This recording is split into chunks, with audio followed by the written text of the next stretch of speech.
Бірінші қарашадан бастап Риддер тұрғындары жеке және заңды тұлғалар эталон фирмасының қызметіне қатты тұрмыстық қалдықтарды шығару үшін жаңа көтерілген тариф бойынша төлеп бастады. Естеріңізге сала кетейік, бір адамға төлемнің құны енді 571 теңгені құрайды.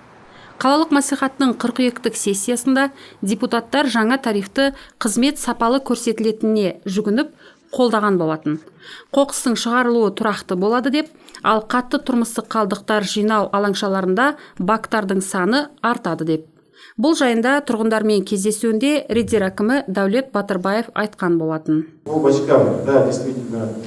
Бактарға қатысты айтатын болсам, бір адамға қоқыс жинау нормасы көтерілсе, яғни қайта есептеу керек болады. Мәселен, 180 пәтерлі үйде 500 адам тұрады дейік. 500 адамды қоқыстың жиналу нормасына көбейтеміз, шамамен 15 кубометр қоқыс аптасына шығады. Алаңшада тек 3 кубқа арналған қоқыс бактары тұрса, қоқысты күнделікті шығарып отыру қажет. Немесе 5 бак қойып, күніне 3 рет шығару керек.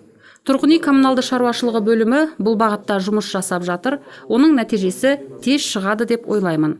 Тариф өзгерсе, эталон бактардың санын көбейтеді, немесе қоқыс шығару санын көбейтеді. Соңғы күндері қалалық түрлі аудандардың тұрғындары аса толып кеткен бактарға өз қызметінің құнын арттыру қарсаңында коммуналды кәсіпорынның нашар жұмысына шағымдана бастады.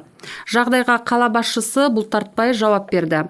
Дәулет Батырбаев эталон фирмасының өкілдерімен және тиісті органдармен жұмыс кеңесін өткізді. Қала аумағындағы қатты тұрмыстық қалдықтардың алаңшаларында қоқыстың аса толған мәселелері талқыланды. Негізінен олар контейнерлердің жетіспеушілігімен және қалдықтардың тұрақсыз шығарылуымен байланысты. Кеңестің қорытындысымен тұрғын үй коммуналды шаруашылығы бөліміне эталонмен бірлесіп абоненттердің санын, қалдықтарды жинау нормаларын және қатты тұрмыстық қалдықтарды жинау алаңшаларындағы контейнерлердің санын есептеу тапсырылды.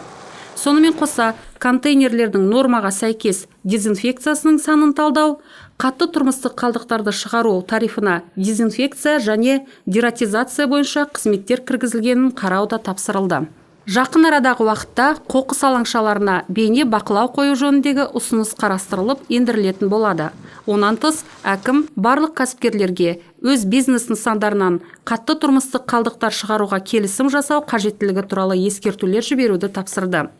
Жер қатынастары бөлімімен бірлесіп, құрылыс қоқыстары үшін полигонды ретке келтіру жөніндегі ұсыныстарды жасауды тапсырды. Және маңыздысы, Дәулет Батырбаев қоқыстың шығарылуына қатысты сұраққа тұрғындардың сын ескертулеріне дер кезінде әрекет етуді және елеп ескеруді сұрады.